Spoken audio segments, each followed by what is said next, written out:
ग्रेला goose, जिसे हिंदी में धूसर हंस कहा जाता है, बड़ा और भारी शरीर, धूसर भूरा रंग और गुलाबी या नारंगी चोंच इसकी पहचान है तथा यही आधुनिक पालतू हंसों का जंगली पूर्वज माना जाता है।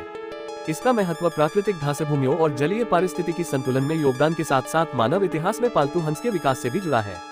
ये सर्दियों में भारत की झीलों, नदियों और खुले खेतों में पाया जाता है और घास, जलीय पौधों तथा अनाज को भोजन बनाता है।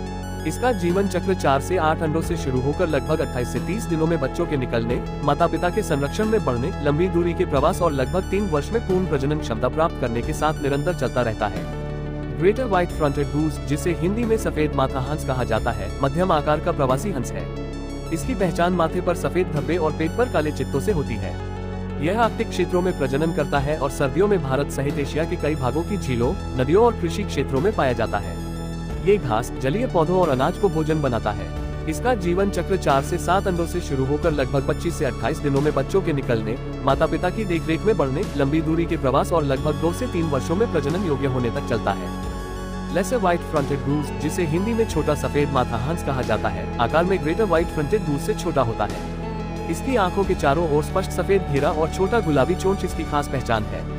यह अत्यंत दुर्लभ और संरक्षण महत्व वाला प्रवासी पक्षी है।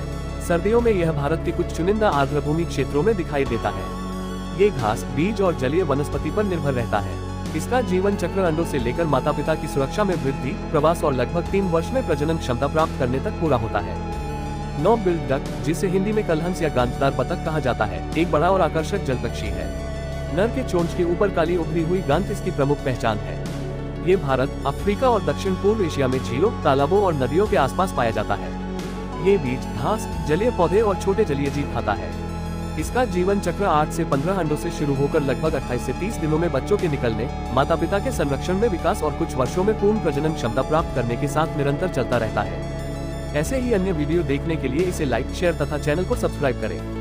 धन्यवाद।